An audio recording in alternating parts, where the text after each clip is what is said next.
The system we are looking at is a cat in free fall. A cat is a non-rigid body with a specific inertia tensor for each moment in time when it is in a certain position. We can ignore the cat's increase in velocity and aerodynamic drag forces and instead focus on the cat's angular velocity, angular acceleration, and their effect on the conservation of angular momentum. The governing equations of motion for this system are the force of gravity equation, Newton's second law, the conservation of angular momentum, and the drag equation. First, the dynamics of the system. As the cat falls, it sticks out its back legs, bringing its feet far away from the axis of rotation. Simultaneously, it pulls in its front legs close to the axis of rotation. Around the axis of rotation, the cat rotates its rear legs in the negative direction and rotates the front legs in the positive direction. Due to the conservation of momentum, the rear and front legs must be rotated in opposite directions, and their total angular momentum must be equal to 0. The key to this process is the fact that the rear legs have a longer moment of inertia than the front legs. This is shown in the HO star equation, where the rho times mass terms state that a point of certain mass can have a greater angular velocity than another point of the same mass if it is a farther distance from the axis of rotation, while both points retain the same angular momentum. This means that the rear legs of the cat rotate much slower than the front legs and upper body of the cat, allowing the front legs to come down between the cat and the ground, while the back legs are still up above the cat, having not moved very far.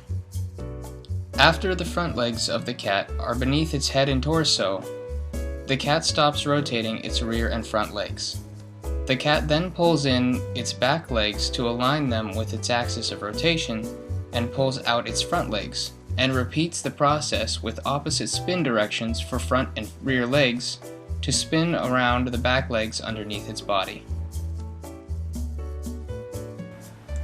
Here we have an overview of the control system for the cat. The main control system is based out of the cerebellum, which is the brain's movement and balance control center. There are 3 types of sensors that send information to the cerebellum. First, vision sensors, or the eyes, which take visual information about the cat's orientation and position. The inner ear balance, which takes gyroscope-like attitude information, and proprioception, which takes information on the movement of parts of the body and their locations. From these sensors, the cerebellum calculates the position and movement of the entire body in space and executes commands to orient the body based on this given information. Here we have a couple summary slides for the system.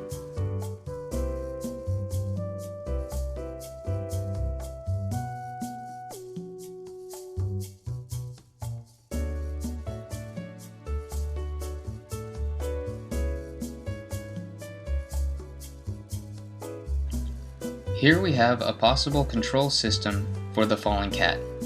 The brain receives information on the body's attitude and movement and makes decisions on what step inputs to send into the system.